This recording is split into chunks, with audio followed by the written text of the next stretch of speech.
ভাই 8C seat কোনটা? আমারটা যেহেতু 8D, তার মানে আপনারটা আমার পাশেই। আলহামদুলিল্লাহ ভাই, 2 হুজুর মিলে ভালোই কাটবে সময়। দাঁড়ান একটু, আসতেছি। লোকটি দ্রুত বাস থেকে নেমে গেলেন। ছোট্ট ছোট্ট দুটি মেয়েকে জড়িয়ে ধরলেন। বোঝাই যাচ্ছে খুব আদরের কন্যা, ছেড়ে যেতে কষ্ট হচ্ছে। সিটে বসেই মেয়ে দুটির দিকে তাকিয়ে বললেন, মামুনিরা বাসায় চলে যাও, আমার জন্য দাঁড়িয়ে থেকো না। মেয়ে দুটি চোখ মুখ শক্ত করে দাঁড়িয়ে রইল। বাবাকে বিদায় না জানিয়ে তারা যাবে না। বাস ছেড়ে দিল। যতক্ষণ মেয়ে দুটি দেখতে পেলেন, তিনি হাত নাড়তে লাগলেন। আমার দিকে তাকিয়ে অপরাধী গলায় বললেন, বুঝলেন ভাই, মেয়েদের ছেড়ে যেতে খুব কষ্ট হয়। আরে, এত মন খারাপ করছেন কেন? কদিন পরে তো ঠিকই আসবেন। না ভাই, আমি মালয়েশিয়াতে থাকি, পড়াশোনা করি সেখানে। বাহ, কী নিয়ে পড়াশোনা করেন? Quranic science. আপনি কোথায় পড়ছেন? মাশাআল্লাহ। আমার কথা বললেন? আমি কুয়েটে পড়ছি। এটা কি সরকারি? কোথায় এটা? আমি ভেবেছিলাম আপনি মাদ্রাসায় পড়েন, ড্রেস আপে তেমনই লাগে। অনেকদিন ধরে এসব প্রশ্ন শুনে শুনে অভ্যস্ত, তাই প্রশ্ন না শোনার ভান করে জিজ্ঞেস করলাম, পড়াশোনা কি মাদ্রাসা লাইনে করেছেন?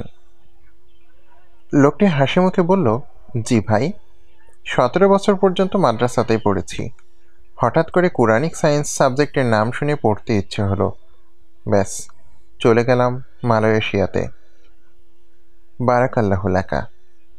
ভাই, নাম জিজ্ঞেস করতে ভুলে গেছি। আমার নাম আব্দুল্লাহ। আব্দুল্লাহর সাথে আরও বিশাল টাইটেল আছে, তবে আব্দুল্লাহ নামে ডাকলেই ভালো লাগে। যদিও উত্তরটি জানা, তাও জিজ্ঞেস করলাম, মেয়ে দুটি কি আপনার? মাশাআল্লাহ, খুবই ফুটফুটে দেখতে।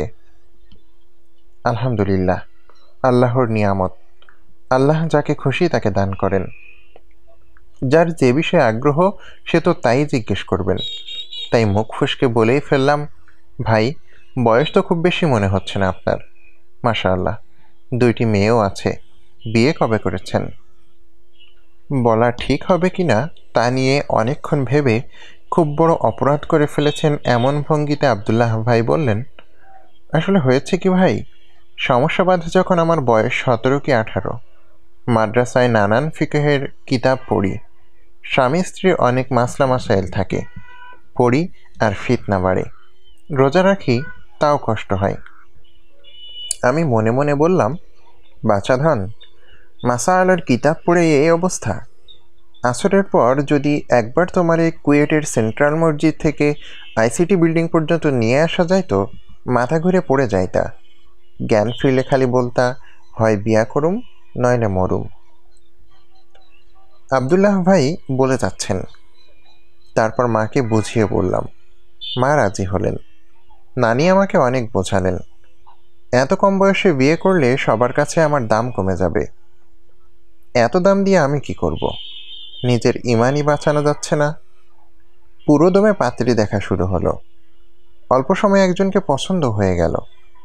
মেয়ে ক্লাস 8-এ পড়ে, দেখতে মাশাআল্লাহ খুবই সুন্দরী ছিল, অনেক ধার্মিকও, সব কিছু ঠিকঠাক। মেয়ের মা হঠাৎ বেঁকে বসল। বাপ নেই, ভালো জমি জমা নেই, এমন ছেলের কাছে তারা মেয়ে বিয়ে দেবে না। বুঝলেন ভাই, নিজেকে তখন খুব মিসকিন মনে হচ্ছিল। মনে হচ্ছিল আমার কেউ নেই, কিছুই নেই। আব্দুল্লাহ ভাই ছোট্ট করে নিঃশ্বাস ফেললেন। হাসি খুশি মুখটা কিছুটা মলিন হয়ে গেল। মনে হলো সুন্দরী মেয়েটাকে বিয়ে করতে পারেননি বলে এখনও তার কিছুটা কষ্ট রয়েছে। তারপর দ্রুতই সে কষ্টকে আড়াল করে বললেন, তবে আল্লাহ যা করেন তা ভালোর জন্যই করেন। কিছুটা হতাশ হয়েছিলাম, এটা সত্যি। আমার খালু তারপর তার এক বন্ধুর মেয়েকে দেখানোর জন্য আমাকে নিয়ে গেলেন। পাত্রী দেখতে এতটা সুন্দর ছিল না, আমার চেয়ে মাত্র 2 বছরের ছোট। কারোরই পছন্দ হলো না, কিন্তু আমার পছন্দ হলো। শুনলাম মেয়ের পরিবারের সবাই বেশ ধার্মিক। দাঁড়ান ভাই, একটা ফোন আসছে।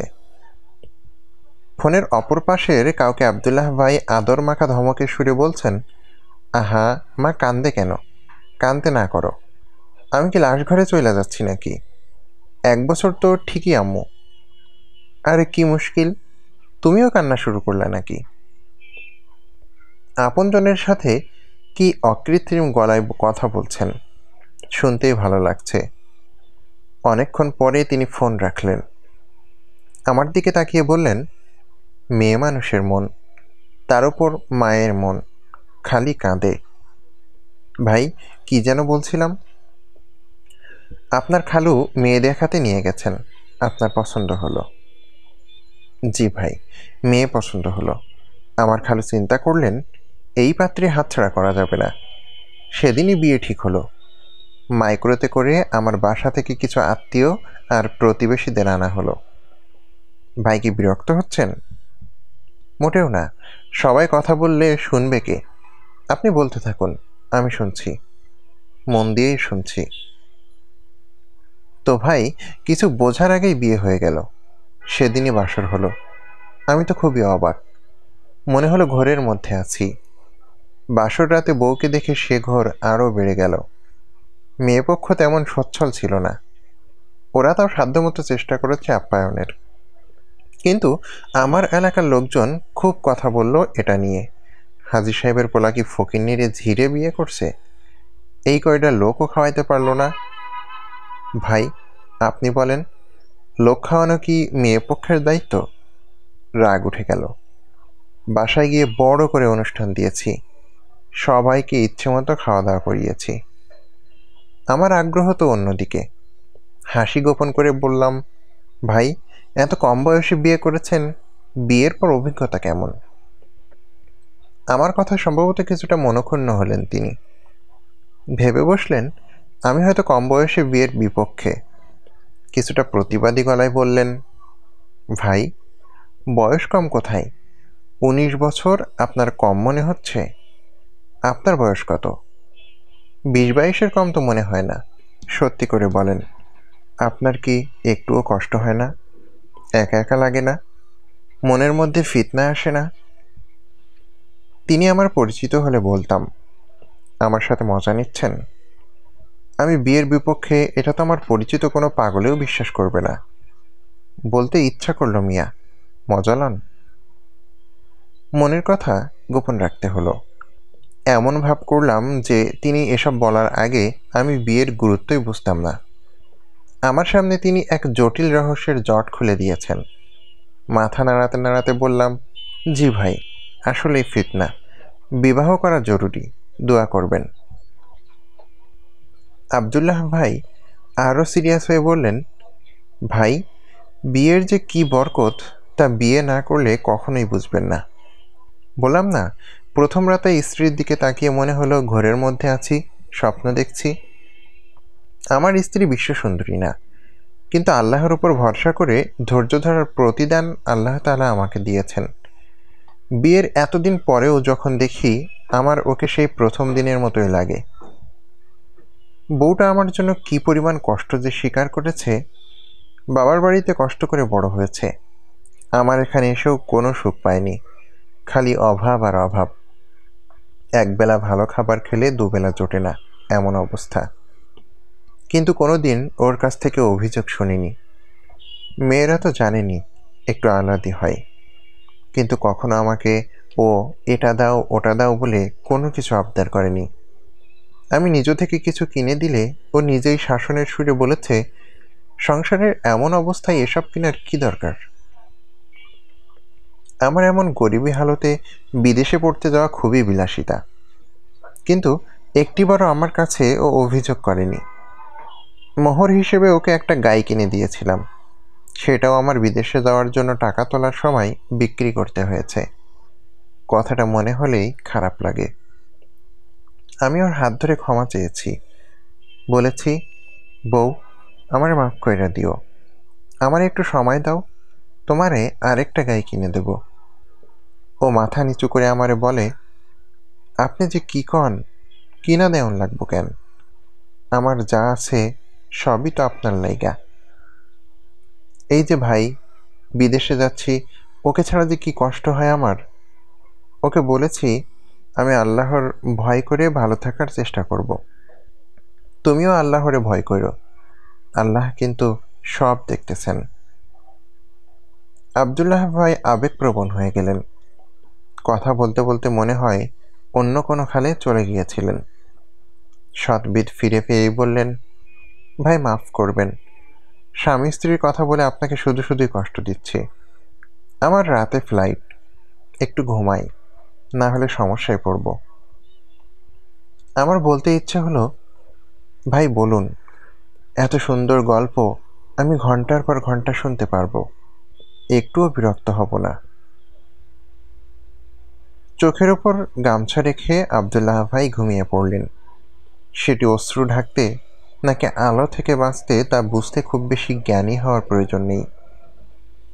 ওনাকে আমার জীবনের গল্প বলতে খুব ইচ্ছে হলো, নিজের একান্ত কিছু কষ্টের গল্প, আনন্দের গল্প, হতাশার গল্প। তিনি নিজের গল্প বলতে এত ব্যস্ত ছিলেন, আমার কথা সম্ভবত জিজ্ঞেস করতে ভুলে গেছেন। আশ্চর্য, আমার নামও তো তিনি জানেনই না।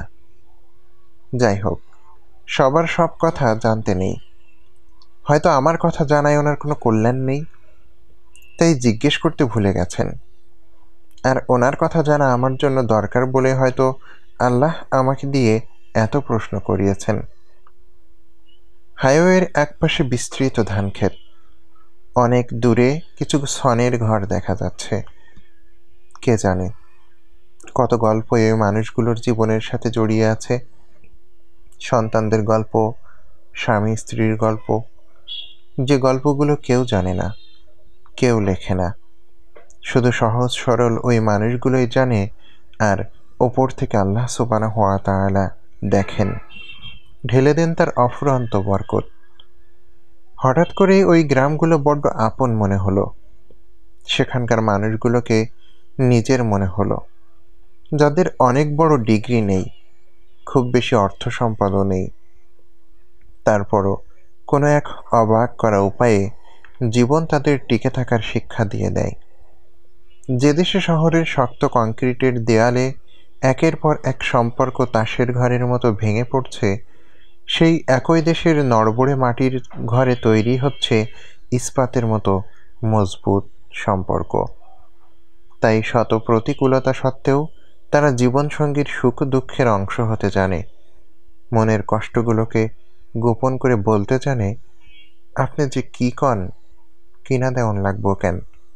আমার যা আছে সবই তো আপনার লইগা।